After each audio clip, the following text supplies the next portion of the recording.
que estén teniendo una velada agradable de aquel lado de la pantalla. Les saludo con gusto y muchas gracias, como de costumbre, por estar sintonizando hoy, que en este programa vamos a hacer una especie de brecha que entrelazará el tema que estuvimos explorando en marzo, que fue las alturas, y con el nuevo tema que se anuncia en el horizonte para el mes de abril de la revista, que es migración. Y curiosamente, estos ambos temas se conjuntan en la historia que vamos a estar platicando hoy de una manera natural, que es pues la historia del Paricutín, ¿no? De este volcán que, icónico definitivamente, que hacia mitades del siglo XX hizo erupción. Y al hacer esta erupción, pues lava, ¿no? Cubrió un rango grande de espacio y pues llevó a que dos pueblos tuvieran que desplazarse y cambiar, emigrar del lugar. Entonces, por eso digo que nos une un poco los dos temas de la revista. Y bueno, vamos a platicar un poco sobre las historias de estos lugareños, esas historias que se quedaron ahí bajo la lava, ¿no? Y para guiarnos en esta indagación de corte histórico y antropológico, pues me da muchísimo gusto dar la bienvenida hoy al programa a Sandra Rosenthal, que les cuento, es doctora en antropología sociocultural por la Universidad de Nueva York, además de productora audiovisual. Actualmente se desempeña como académica del Colegio de México, donde se enfoca en las utopías y los residuos físicos, sociales y culturales de paisajes y territorios alterados por desastres naturales, como en este caso, o por proyectos de modernizadores en diferentes zonas del país. Y como parte de esta gran investigación, pues en estos días se está escribiendo un libro sobre las secuelas del Paricutín, justamente. Muchas gracias, Sandra, por estar aquí. Gracias, Andrés, es un enorme placer. Oye, a lo mejor empecemos ahí por recapitular brevemente este suceso disruptor que fue el Paricutín, ¿no? Que hizo erupción. Pues es un caso muy interesante porque creo que en México conocemos mucho la historia de ese volcán porque marcó un momento, como tú dijiste, se volvió un paisaje muy icónico en México, pero poco sabemos cuál fue realmente su importancia a nivel geológico. Y es un volcán que sigue siendo hasta el día de hoy el único volcán que la humanidad ha podido registrar de principio a fin. Entonces es el volcán más joven del mundo. Nos tocó verlo nacer. Nos tocó verlo nacer. Y antes de eso, también en la zona de Michoacán, donde nació el Paricutín, a 80 kilómetros, a mediados del siglo XVIII, fue su precursor, que es el Jorullo. Entonces México tiene los dos volcanes más jóvenes del mundo y los dos se pudieron ver nacer, pero cuando nació el Paricutín ya existían tecnologías para poderlo registrar. Entonces tenemos fotografía, tenemos cine, tenemos un montón de distintos registros que nos permitieron documentar la vida de ese volcán de principio a fin. Y es hasta ahora realmente un fenómeno muy único en ese sentido. Claro, y cuando nació, o sea, es que cuando empezó a hacer erupción, ahí nació, o sea, es que no había nada, justamente, no había nada, o sea, a diferencia de muchos de los volcanes que estamos viendo ahora en erupción en Islandia, claro, o incluso el Popo, que son volcanes muy antiguos que nada más entran en procesos de erupción en distintos momentos de su historia. Como sabes, en tiempos geológicos pues son enormes, pero digamos que pudieron haber tenido una erupción hace miles y miles de años. En el caso del Paricutín es un volcán monogenético, es decir, que solo va a tener una sola erupción en su existencia, en su corta vida. Y nació de la nada, o sea, donde estaba era un paraje que era un maizal, era una milpa, que pertenecía muy famosamente a un señor que se llamaba Dionisio Pulido, que lo vio nacer. Entonces, acabo de ir a visitar la tumba de Dionisio Pulido, que está en Calzoncin, que es el pueblo al cual migraron, donde fueron reubicados en realidad los habitantes del pueblo de Paricutín, que es el que quedó debajo de la lava, y dice su tumba que fue el primer y único hombre del mundo que vio nacer un volcán. Está súper poético. Es preciosa esa tumba. Y sus familiares le pusieron el volcanólogo empírico de México. Qué bonito. Es muy hermoso. Oye, ¿y esto fue en 1943? El 20 de febrero de 1943. Tiene la fecha de nacimiento del volcán. Y no solo eso, tiene un acta de nacimiento, que también es un caso muy insólito. de un proceso burocrático que ocurrió en San Juan Paranguricutiro, que es el pueblo donde se registró.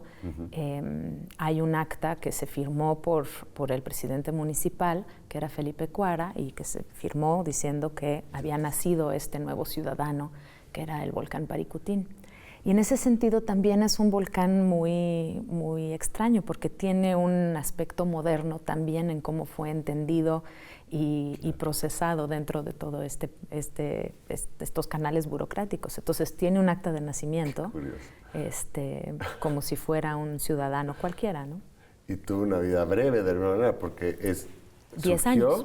Y durante 10 años hizo erupción, hasta donde pues ahí alcancé el rango de su lava, digamos, porque es una lava ácida, ¿verdad? Es una lava viscosa que avanzaba lentamente, por eso son estas erupciones que se pueden contemplar, incluso visitar, a diferencia de otras que son así cataclísmicas, pero bueno, al final creo que cubrió 18 kilómetros cuadrados, lo cual es pues, bastante extenso, sí. Y sepultó 2 pueblos, ¿correcto? Así es. En su avance. Y su avance, en efecto, bueno, el proceso de generación del cono fue bastante veloz.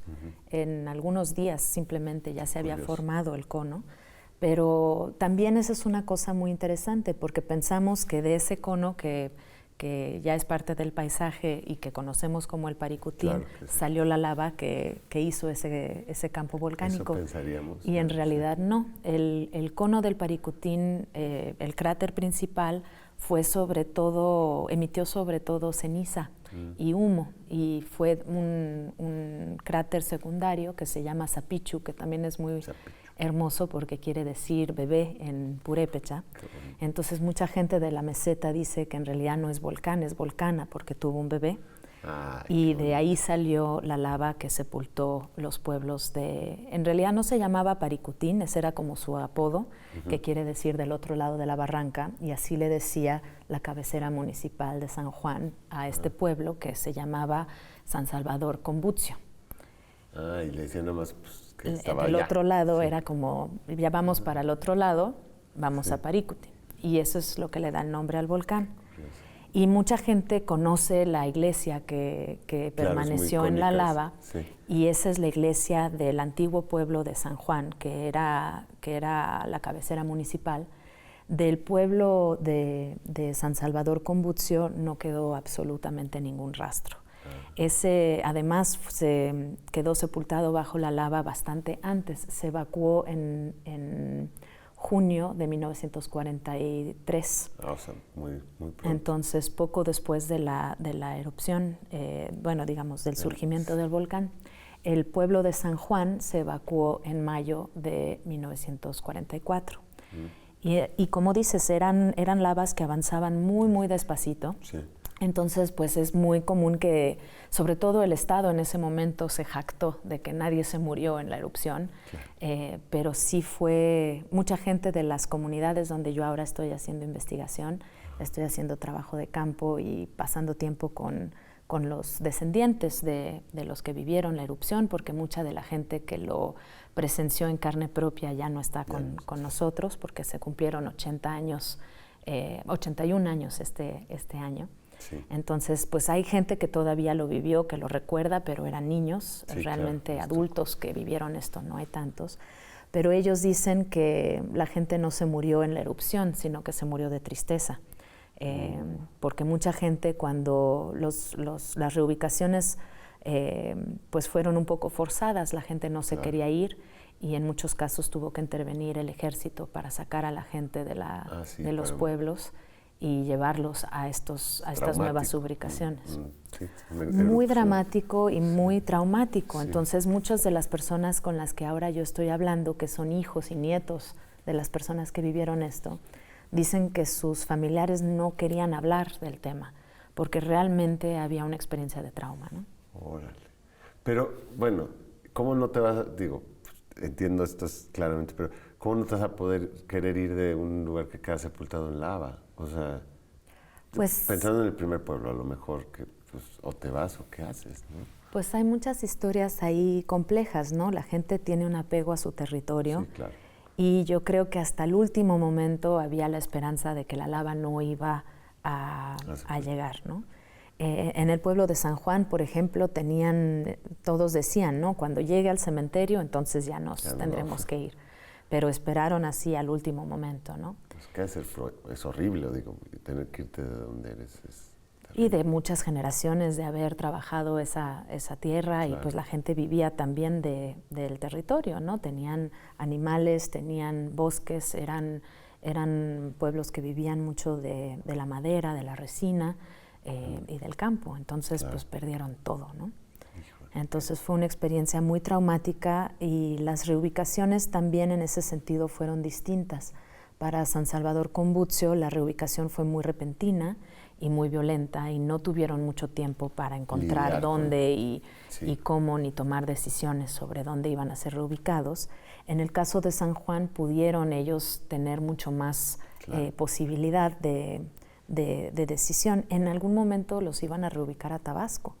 Entonces hubo una gran lucha de parte de la gente de los pueblos para permanecer por lo menos en la zona. Claro. Entonces los dos pueblos fueron reubicados a antiguas haciendas que habían sido expropiadas o compradas, dependiendo del caso, en la zona de Uruapan. Entonces están más o menos cerca de su territorio, pero en una zona bastante distinta, sobre todo en términos de clima. Ellos en realidad eran de una zona en las alturas. Claro.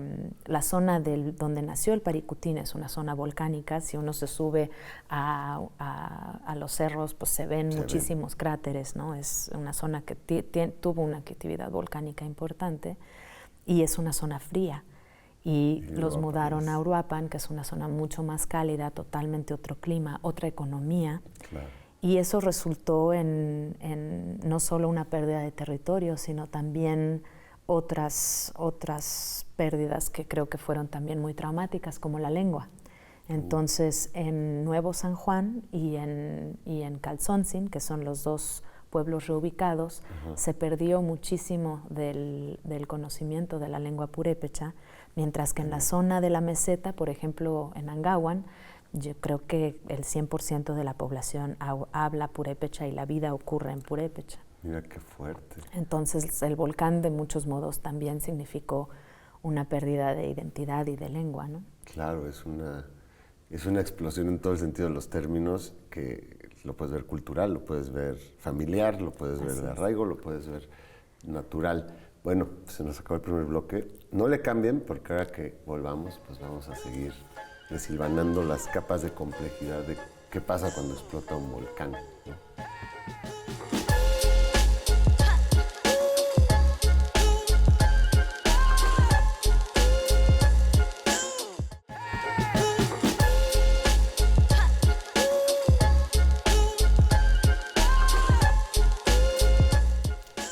Qué bueno que no le cambiaron. O se acaban de llegar, pues le damos la bienvenida. Estamos hablando aquí platicando con Sandra Rosenthal sobre el Paricutín, ¿no? Sobre el Paricutín, este volcán icónico que hizo erupción a mediados del siglo XX y cuya lava, digamos, y explosión, pues sepultó 2 poblados y obligó a que se tuvieran que desplazar estos poblados. Yo me quedé con una duda, ¿qué tan grandes, cuánta gente estamos hablando en cada poblado más o menos? O sea, ¿qué tan grandes? San Juan Nuevo era cabecera municipal, entonces sí, es un pueblo grande. Claro. Y de hecho, si ves la iglesia, ese campanal que queda, es una iglesia enorme. Es cierto. En el caso de Combuzio era mucho más pequeño el pueblo, y Calzoncin ahora es casi un barrio en las afueras de Uruapan. Ok. Y entonces, ¿cómo es? Digo, eso fue lo que les tocó y la primera generación ha sido rudísima, pero claro, ya la siguiente generación o las 2 que siguen, pues les toca crecer en otro contexto, ¿no? Pues a mí lo que me ha fascinado de empezar esta investigación, que empezó un poco con un interés en el pasado, en la ausencia, en el desplazamiento que implicó el volcán y la pérdida del territorio y la pérdida de de sus hábitats.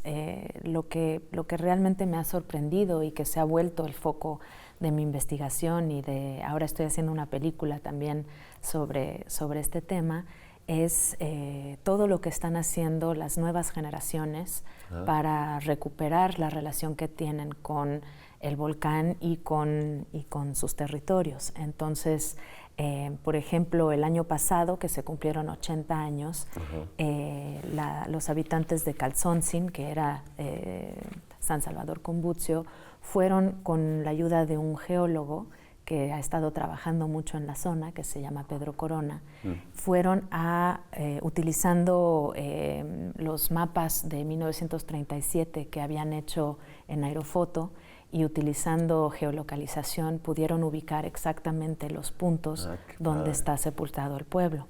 Entonces los pudimos acompañar a pues una especie de peregrinaje en realidad, al lugar exacto donde estaba su iglesia, donde pusieron un marcador, y fue una cosa muy emotiva porque iba gente pues de la tercera edad, iba gente que había vivido con esta historia de sus abuelos, y era pues también como un reclamo de ese territorio en contextos contemporáneos, que ahora es un paisaje de lava, ¿no? Pero te voy a preguntar cómo es hoy en día, es lava. Es que el pueblo está sepultado 20, 30 metros debajo de la lava. Claro, es que uno piensa en la lava como una capita así, ¿verdad? No. Y lo que es muy bonito es que se están conjuntando sinergias, ¿no?, entre científicos que están trabajando en la zona, como este geólogo del cual te estaba platicando, la gente de la región, de repente una antropóloga loca, ¿no?, que empieza a buscar cosas en archivos. Muchos de los materiales que yo he estado encontrando en archivos que hicieron geólogos en los años 40, los estamos recuperando y entregando a las comunidades, y de repente ellos los utilizan para hacer exposiciones en las plazas de los pueblos y cosas así. Hay colectivos, entonces de la comunidad de San Juan hay un colectivo de jóvenes que muchos de ellos tienen formación en historia o tienen formación en ciencias sociales o simplemente interés, y que se juntan una vez por semana para hacer trabajo de memoria oral, entrevistan a los ancianos, hacen libros, hacen publicaciones, tienen su página en Facebook. Realmente están muy activos haciendo cosas que tienen que ver con recuperar la memoria del volcán y de lo que significó esa erupción, pero también lo que implicó renacer, ¿no?, rehacer sus pueblos en territorios nuevos. Tienen mucho orgullo de todo lo que han logrado. San Juan es un lugar de peregrinación muy importante por el Señor de los Milagros, que está en esa región, y que fue una imagen que de muchos modos el volcán no destruyó. Llegó justo hasta el altar y hasta ahí llegó. Y fue cuando lo sacaron para moverse del lugar, ¿no? Y en el caso de Calzoncin también pues hay mucho orgullo de todo lo que han logrado construir. Es una población donde hay muchísimos maestros que han trabajado en mucha de la zona. También con un proyecto de radio comunitaria donde se están recuperando las historias de los ancianos. Yo creo que hay mucha conciencia de que estamos en un momento de cambio, ¿no? En un momento donde la generación que vivió eso y que les contó toda la vida la historia de lo que esto implicó para ellos está desapareciendo. Entonces los jóvenes están activándose. Hay mucho interés por la lengua purépecha, entonces están haciendo talleres de recuperación del idioma, dando clases, haciendo intercambios con las comunidades donde sí se habla el purépecha mucho más.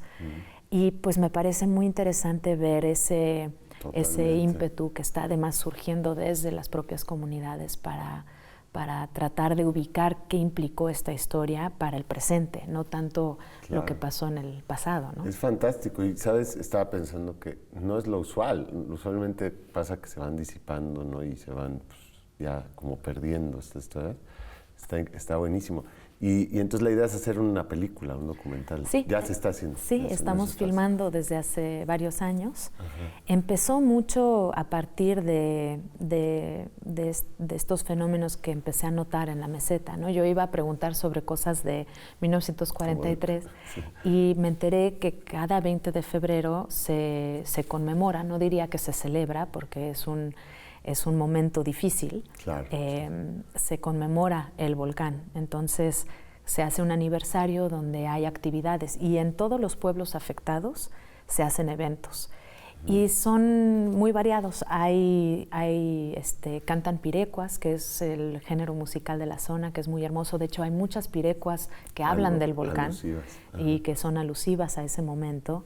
Pero también bailan los cúrpites, que es algo que tienen en común los 3 pueblos donde surgió, que colindan en la zona del volcán. Son 3 pueblos que tienen una danza muy especial que se llaman los cúrpites y compiten entre ellos para ver cuál es el origen de los cúrpites y quién tiene mejores cúrpites, pero es algo muy impresionante. Órale.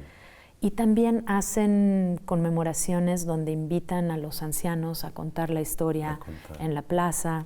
Entonces empecé yo a registrar esos momentos que me parecían fascinantes. Totalmente. Porque incluso hay cosas que, pues, alguien que no es de la zona son de repente sorprendentes. Este volcán que destruyó estos pueblos, pues le ponen fuegos artificiales la noche de su aniversario, ¿no? Como reactivando el fuego. Claro. Y es chistoso porque justo el paisaje del Paricutín, que creo que todos conocemos, ¿no? Cerramos los ojos, pensamos en el Paricutín y vemos esos paisajes, ¿no? Ígneos de Dr. Atl, ¿no? Justo en la revista tienen el número ahorita con un ensayo sobre el color de Atl y el uso de la pintura para retratar esta erupción. Y me parece fascinante que los pueblos hacen eso, pero con fuegos artificiales, ¿no? Y que lo siguen manteniendo hasta la fecha, a pesar de que fue un volcán que destruyó su forma de vivir, ¿no? Y que los reubicó. Pero hay una doble faceta, ¿no? Por un lado es un momento de mucha tristeza y de solemnidad, de un momento de destrucción, pero también es un momento de creación, de una nueva vida y de un renacer, y se celebra. Qué lindo eso. Ahí hay capas y capas de complejidad, ¿no? Tendrán que ver la película. Sí, claro, por eso suena como una serie, puede ser una docuserie, porque se ve que hay unos personajes también fantásticos, ¿no? Estos que bailan los cúrpites, sí. Los cúrpites, ya me generó curiosidad por sí mismo. ¿Y qué religión practican? O sea, están recuperando el purépecha, pero porque decías del altar, ¿no? Que es muy curioso que la lava le haya perdonado. Supongo que eso, si acaso, lo único que hace es reafirmar creencias. Claro. Pero entonces son católicos, Es una zona, pues como mucho en el país, ¿no? Donde hay un arraigo del catolicismo y sobre todo de los usos y costumbres de los mayordomos y de la iglesia local, que no siempre son el catolicismo más ortodoxo, es su propio sincrético, sí. Pero también hay muchos elementos que tienen que ver con cosmovisión purépecha que surgen, ¿no? La deidad del fuego es muy importante en la zona purépecha y pues es una zona volcánica. Sabemos, aunque no hemos podido registrar que hay volcanes, se ve en el paisaje y también en las zonas arqueológicas. Muchas de las zonas arqueológicas de la antigüedad, antes de la conquista, se ve que utilizaban la lava como parte de sus elementos de construcción. Entonces, Curicaveri, que es el dios de fuego, está muy presente y es parte de cómo se celebran incluso los ritos católicos, ¿no? Claro. Oye, y cuando hacen la peregrinación, o sea, para darnos una idea, quienes no hemos visitado a lo mejor, ¿qué tan lejos quedan los pueblos? O sea, ¿cómo es este espacio? ¿O están hacia arriba? O cómo pues es un espacio que también está cambiando, porque durante mucho tiempo se llamaba Malpaís, ¿no? Es una zona que justo la lava y la ceniza pues sepultó y no eran tierras fértiles y nadie quería estar ahí. Estaba ahí. Y ahora es un momento donde 80 años después empieza otra vez a haber vida. De hecho, muchos científicos están estudiando la asociación ecológica. Cómo este paisaje, o sea, están estudiando los líquenes y las plantas que están empezando a surgir para ver un poco cómo fue la evolución de la vida en un paisaje. Y para la gente también es una zona donde se está volviendo a empezar a sembrar, empieza a volver otra vez a haber interés por la tierra, ¿no? Como fuente económica. El pueblo más cercano a las ruinas de San Juan de antiguo San Juan, es Angahuan. Se puede caminar de un mirador turístico que hay en Angahuan, o hay caballos para bajar a las ruinas, pero no necesariamente está tan cercano al cráter del volcán. San Juan, las tierras de San Juan y de Calzoncin y de Angahuan colindan en la zona del volcán, pero ninguno está tan cerca. O sea, Entonces, sí, conlleva, digamos. Exacto. Un ritual. Oye, ¿cuándo vamos a ver la película? ¿Tienes algún tipo de pues estamos perspectiva? filmando, ahorita vamos a ir en Viernes de Corpus, hay una peregrinación que hacen los de San Juan con la imagen del Señor de los Milagros que regresa a las lavas. Órale. Entonces vamos a estar filmando. Suena también como Y los invito poema porque épico, ¿no? es una cosa... Señor de los Milagros regresa a la lava. Es como... Y eso lo filmaron los Kraft, que no sé si vieron la película de Herzog y también de Zaragoza, utilizan un poco de ese material. La pareja de vulcanólogos, ¿no? Ellos filmaron esta peregrinación porque es una peregrinación a las lavas que es muy impresionante, y vamos a filmarla para la película que estamos haciendo. Buenísimo. Entonces eso es el Viernes de Corpus, del jueves 10 al 11 de abril. Se puede visitar. Genial. Y en el 12 de mayo la gente de San Juan hace una celebración, bueno, una conmemoración de su éxodo, donde hacen también una peregrinación donde entran al pueblo como ellos entraron en el momento de la reubicación.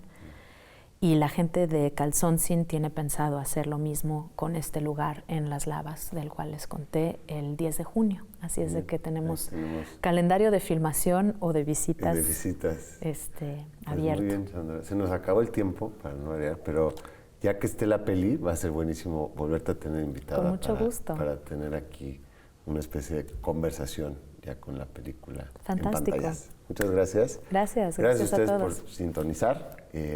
Nos vemos aquí la siguiente semana para pues ya seguir con el tema de migración. Buenas noches y muchas gracias.